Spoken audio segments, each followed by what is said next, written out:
Welcome to Barnstable Today. I'm Nick Cortez. This past week was an exciting one on Barnstable This Morning, our live talk show that airs weekdays from 7:30 to 9 a.m.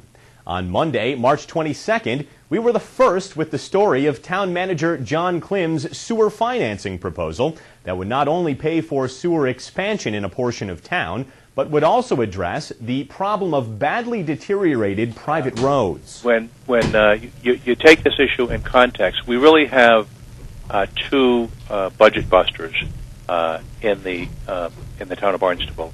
The first is sewer, and the second is our private roads issue. Yes. And we have been working long and hard to try to bring some resolution to both of those. Our recommendation to the council on Thursday night will be to consider tackling both of those issues at the same time, because while there are serious long-term consequences to the issue of not sewering, our private roads are breaking down more and more every year, and the number of calls that we're getting here at Town Hall from concerned citizens are growing exponentially.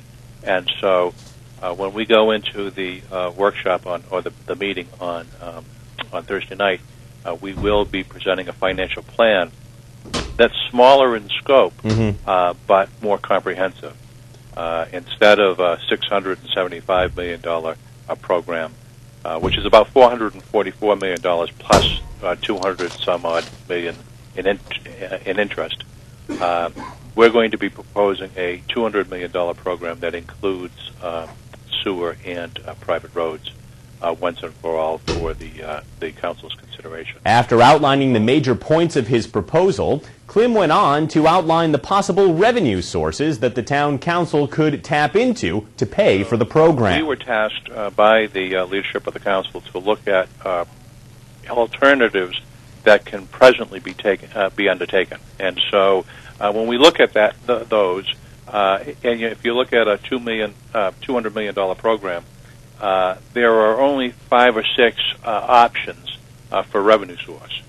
Obviously, first, you could consider cutting either the town's operating budget or the town's capital budget, if the goal is to stay within the constraints of Proposition 2.5. In addition, as has been discussed and debated over the last half a year or so, the option of betterments continues to be on the table. Whether they be 50-50 or 75-25 or whatever the configuration is, the council needs to decide whether or not, in the first instance, they support the implementation of betterments, and if so, at what level. And so you have the operating budget, the capital budget, you have betterments. You also have several other options. You could propose a debt exclusion vote, which would be a vote of the residents of the town of Barnstable, whether they want to exceed the limitations of Proposition 2.5 to fund these options. And the state legislature did recently give local communities the option to impose both meals tax increases and increases in the hotel motel tax. Yes, I'm wondering specifically what blend you'd be looking to see here.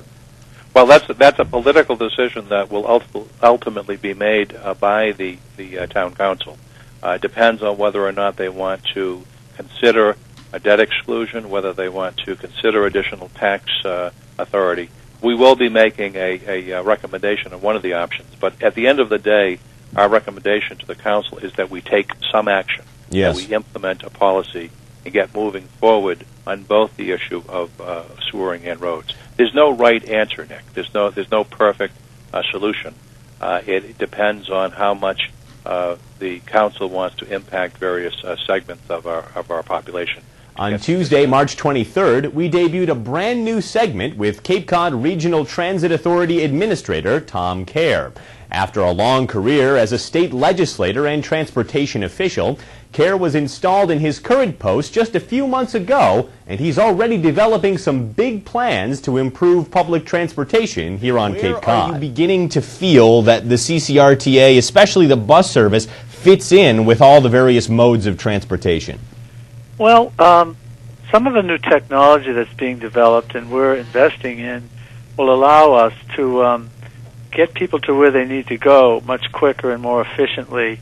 And just by our discussions with the airport, for instance, creating new routes that will get us to the airport, get people from the airport to where they need to go, to the steamship docks or whatever. We had a press conference last week to describe this Google Transit Trip Planner that we have, where if you live in anywhere USA, you can type in your address and your destination on Cape Cod, and then the transit options will pop up as to how to get to where you need to go. Oh, that's cool. That's really neat, and it's something that's really exciting, and Plymouth and Brockton is involved with us on that. So that's kind of a neat thing.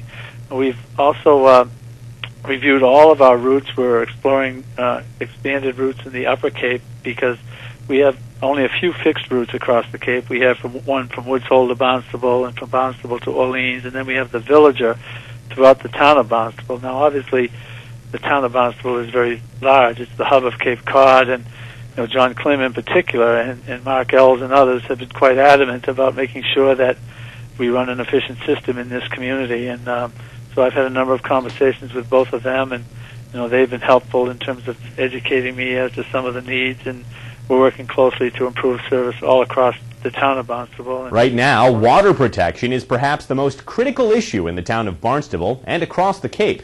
So on Thursday, March 25th, we introduced another brand new segment that focuses on just that.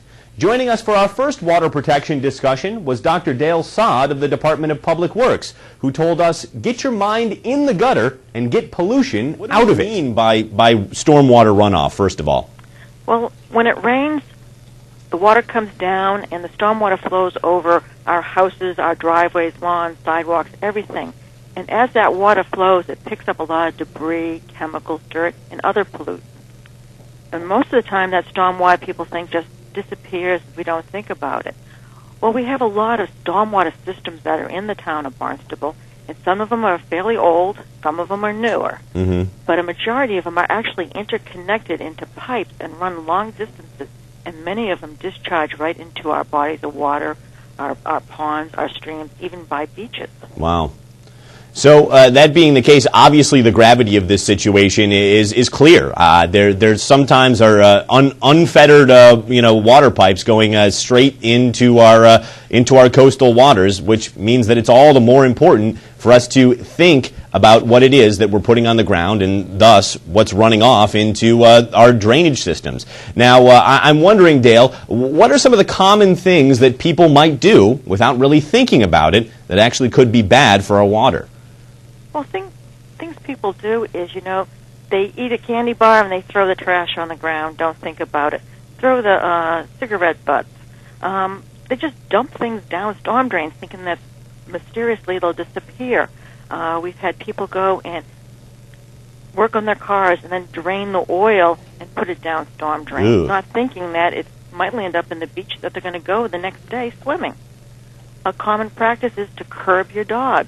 We tell people to curb the dog so they won't have the dog, use the lawn as the bathroom. Instead, they go over to the edge of the road and use that as the bathroom. And that dog droppings then go into the storm drains. And the next thing you know, in some cases, it lands up going down by our bathing beaches, our shellfish bed area. If you'd like to see these complete interviews, all past episodes of Barnstable This Morning are available on the town's website. Visit town.barnstable.ma.us and click on the Barnstable This Morning Archives link. Just a quick programming note before we go. Tune into our Friday, April 2nd show at 8:18 a.m. when we'll debut another new segment with the Cape Cod Baseball League. Well, that's all for now. Everybody have a great weekend. I'm Nick Cortez, and we'll see you next time on Barnstable Today.